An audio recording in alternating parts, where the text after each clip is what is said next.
Senhor esteja convosco. Ele está no meio de nós. Proclamação do Evangelho de Jesus Cristo segundo Lucas. Glória a vós, Senhor. Naquele tempo, aproximaram-se de Jesus alguns saduceus que negam a ressurreição e lhe perguntaram: Mestre, Moisés deixou-nos escrito: se alguém tiver um irmão casado e este morrer sem filhos, deve casar-se com a viúva, a fim de garantir a descendência para o seu irmão. Ora, havia 7 irmãos. O primeiro casou e morreu, sem deixar filhos. Também o segundo e o terceiro se casaram com a viúva. E assim os 7. Todos morreram sem deixar filhos. Por fim, morreu também a mulher. Na ressurreição, ela será esposa de quem? Todos os 7 estiveram casados com ela. Jesus respondeu aos saduceus: nesta vida, os homens e as mulheres casam-se, mas os que forem julgados dignos da ressurreição dos mortos e de participar da vida futura, nem eles se casam, nem elas se dão em casamento.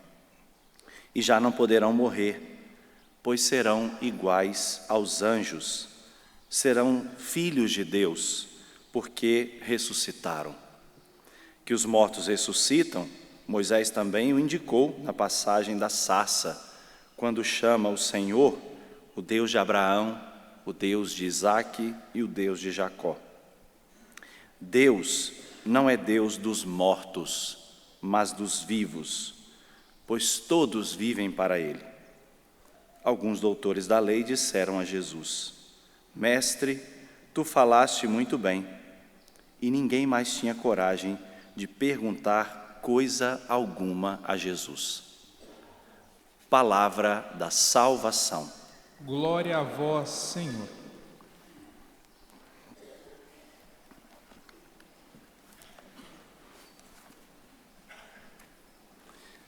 Meus irmãos e minhas irmãs, vocês já devem ter ouvido alguma vez esta passagem bíblica do texto de São Lucas, no capítulo 20, que trata desta pergunta dos saduceus.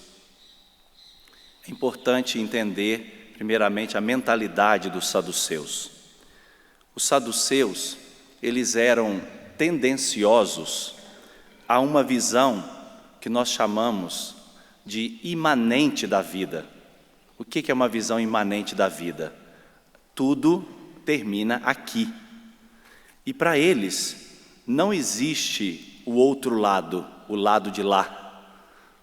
Para eles, Deus se confunde com a natureza, Deus se confunde com o mundo, com a história, e eles descartam uma que nós chamamos de transcendência. Se existe a imanência, que tudo termina aqui, existe uma transcendência. Para eles isso não existia. Tudo terminava aqui. Era um pouco, eu estou só resumindo aqui uma concepção dos saduceus a respeito da vida. E vejam, quando nós que somos cristãos, fiéis, que acreditamos, perdemos a capacidade de crer e a fé na ressurreição, ou seja, no outro lado, nós chamamos popularmente assim, né? Vamos passar para o outro lado. Quando nós perdemos a fé na ressurreição, nós também somos capazes de nos deter nas coisas desse mundo, nas coisas desta terra. E o pior, nós somos capazes de muitos absurdos. Por quê? Porque você não acredita que existe a vida eterna. Você não acredita que existe algo que te espera após a sua morte. Então, viver aqui de qualquer forma, tanto faz como tanto fez. E uma das situações absurdas que os saduceus apresentaram para Jesus é o que nós chamamos do Instituto do Levirato. Levirato. Levirato era uma lei para os judeus. A palavra levirato, levir, quer dizer cunhado. Cunhado.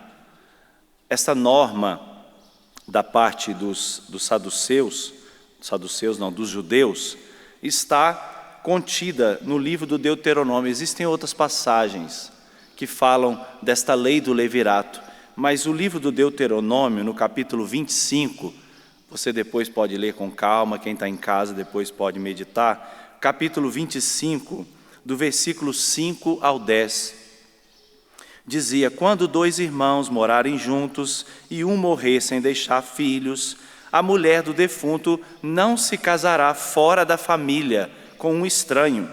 O cunhado a tomará como esposa para cumprir o dever do levirato.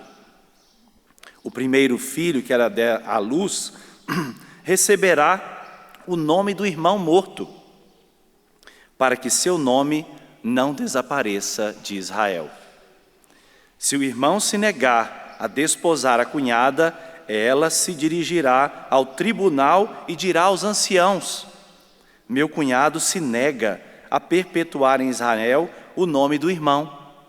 Olha, poderia até fazer causa na justiça.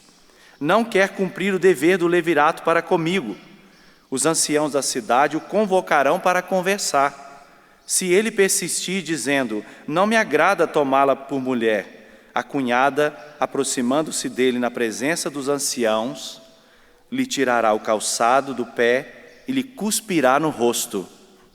E tomando a palavra dirá: assim se faça com o homem que não quer reconstruir a casa do seu irmão. Vejam, que carinhoso, né, o texto, né? Muito carinhoso. Bom, era um casamento à força, né? Está aqui no livro do Deuteronômio, no capítulo 25. É esse episódio que os saduceus levam para Jesus. Só que os saduceus, eles engrossam um pouquinho a tinta, né? Porque não é só um irmão. Foram quantos? Foram 7. Os saduceus, eles apresentam para Jesus uma situação extrema, justamente como uma armadilha para pegar Jesus e descredibilizar a fé na ressurreição. Vejam, eles apresentam 7 irmãos, criando uma confusão no paraíso, não é? Porque como que esses 7 vão chegar lá? Ela vai ser esposa de quem? Cria uma confusão no paraíso, querendo arrastar, digamos assim, os devaneios da vida terrestre para o paraíso, para a vida eterna. Como eu disse, descredibilizando a fé na ressurreição. Atenção, hein?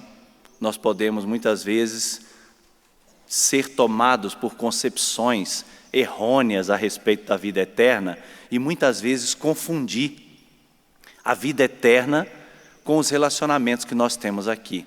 A gente precisa purificar bastante a nossa fé.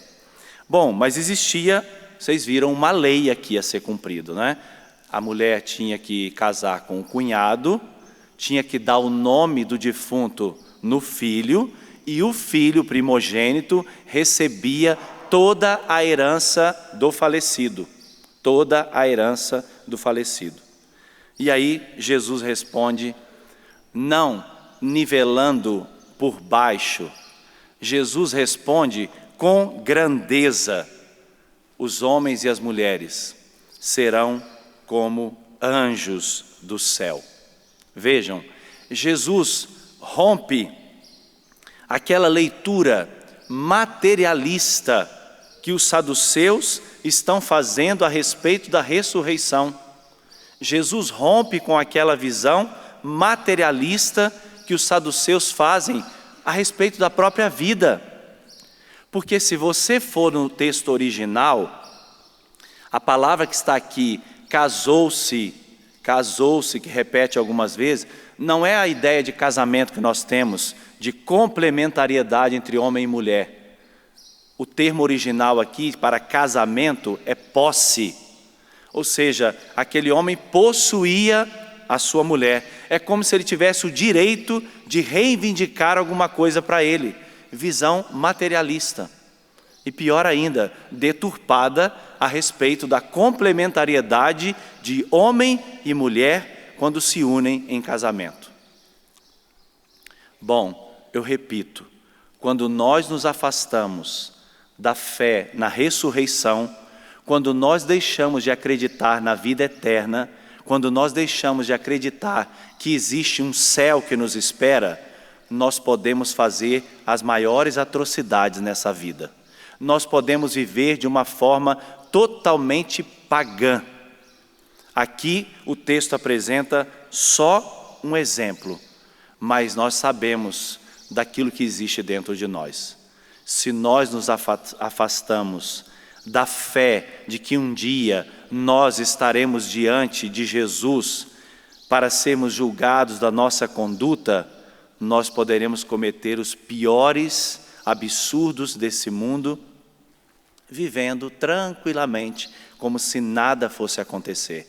Por isso, já quase na conclusão desse tempo do ano litúrgico, nós vamos amanhã celebrar Cristo Rei, o outro domingo já é o primeiro domingo do Advento. Na conclusão desse ano litúrgico, o Senhor quer abrir os nossos olhos, os olhos da nossa fé, para não abandonarmos os nossos propósitos. Jesus, ele rompe, com aquela ideia de Deus dos cadáveres, mas é o Deus dos vivos, de pessoas que querem, nesta vida e na outra, serem íntimas de Deus. Não esperar o depois, mas já agora serem íntimas de Deus, estarem unidas profundamente a Deus, porque sabem que um dia vão se apresentar diante do justo juiz, que nos julgará. Então, não deixemos, não nos afastemos daquilo que é genuíno para nós. Não nos afastemos daquilo que é essencial da nossa fé, mas mantenhamos-nos unidos a nosso Senhor, que um dia virá para julgar o céu e a terra. Abaixe a sua cabeça. Nós queremos e estamos destinados para a vida eterna. Estamos destinados a viver um dia junto de Deus, junto do Senhor. E começa já agora esta busca da vida eterna. Por isso, diante do Senhor agora, confronte tudo aquilo que em você é contrário aos valores da vida eterna. Tudo que em você não está encaminhando você para a vida eterna. Suas atitudes, seu comportamento, as decisões que você tem tomado, que tem afastado você de Deus, é hora de romper, é hora de voltar, é hora de colocar a vida em dia, é hora de preparar o coração para esse encontro definitivo com o Senhor, que pode acontecer na nossa morte, mas também pode acontecer na vinda gloriosa do Senhor. Que Ele nos encontre preparados. Põe a mão sobre o teu coração e peça: ajuda-me, Senhor, a caminhar honestamente, justamente, santamente. Ajuda-me a caminhar conforme a Tua vontade, conforme os valores do Evangelho, um comportamento santo e irrepreensível.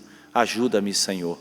Eu não quero viver a minha vida distante dos valores da vida eterna. Eu não quero viver a minha vida distante da fé de que um dia eu vou te encontrar e eu quero contemplar a Tua face.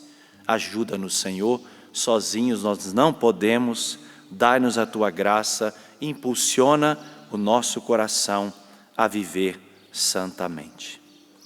Glória ao Pai, ao Filho e ao Espírito Santo, como era no princípio, agora e sempre. Amém.